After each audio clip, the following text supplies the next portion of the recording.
Hi, my name is Rachel Austin, and this is my introduction for our forensic capstone course at UND. Just thought I'd talk a little bit about myself.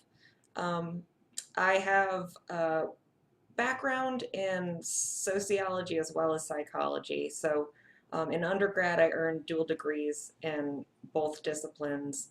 And since then, I've completed a master's in sociology, and now soon I'll be completing this master's in psychology. What I've primarily done with my education is I've used it as a basis to teach at the college level. So I do teach a variety of college level courses.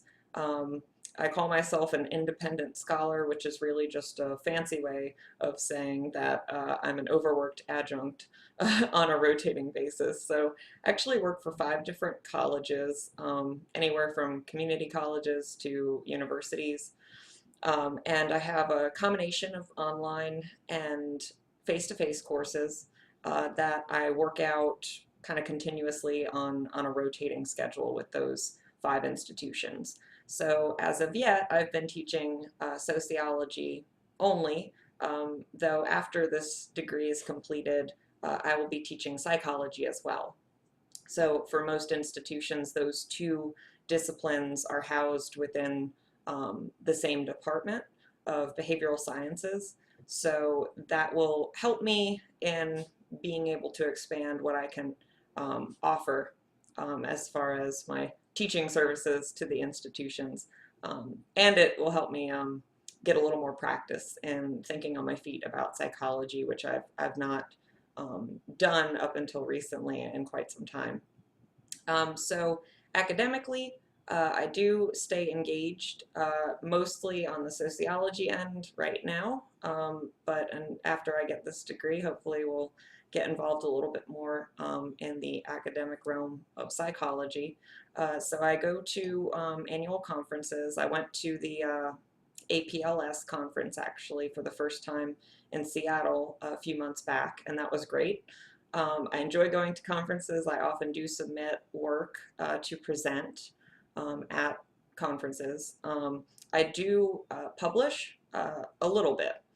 So being that I'm primarily teaching and on an adjunct basis, and while that constitutes a full-time schedule, when you're doing adjunct work, there's a whole host of travel that comes in and kind of switching different brains between different schools. So I try to stay engaged academically as much as I can, given those limitations. I've published 1 article so far. I have 1 under review right now. Hopefully they will publish it. Initially I got to revise and resubmit, so that was maybe a good sign. And the work that I've done with respect to psychology within this program has kind of focused on things that have been of interest to me in the sociological realm as well. So the areas of concentration that I've dealt with in sociology have typically involved counterculture, social movements, political sociology, deviance, criminology, those sorts of things. So within this program, the forensic program, what I focused on is juror decision making in my independent project and in my readings courses, um, and how juror decision making really contributes to and reinforces sort of larger systems of inequality, larger systems of stratification, such as those based on race or those based on gender. So I did a project on blame attribution in juror decision making, and I just finished another project involving racial outcomes and race effects in juror decision making. I've enjoyed kind of figuring out ways to kind of blend these 2 disciplines together and looking at how they can complement and more fully inform my knowledge on one another. And I like that it gives me a good repertoire to use in the classroom as well.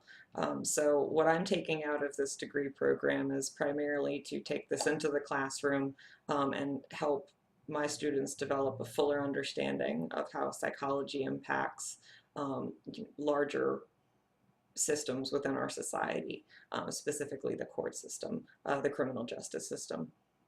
I've not always taught. Initially, when I got out of college, out of undergrad, I did social work for a time. So I do have a little bit of experience with the legal process, with the court system, in that I worked as a social worker for a domestic violence agency and shelter. And specifically, I was a court advocate. So what that entailed was heading a task force on family violence that had a lot to do with meeting with social workers, police officers, lawyers, prosecutors, everyone sort of who touches families involved in violence, and working together to kind of figure out how we can um, better communicate, better facilitate, better outcomes for families affected by violence. And I also did things like helped victims file restraining orders. I helped them prepare for court. I helped collect evidence like pictures of bruising, stuff like that. I referred them to free legal services. I acted as an advocate when they did not have an attorney, or as an emotional support within the courtroom. And from the flip side, I also dealt with the abusive parties in domestic violence situations. So on criminal court days involving domestic violence, I would go to court and approach folks charged with assault on a female, or assault against a family member or relationship partner. And I would try to sign them up for diversion programs, essentially, which were anger management courses that aim to sort of stop recidivism in this area. So I do have experience with how the criminal courts work, the general process, and it's been really interesting to learn more about that throughout this program as well. So I look forward to meeting everybody in North Dakota and walking across the stage with you, and hopefully learning some great things together and getting to put some faces with names. So I will see you soon.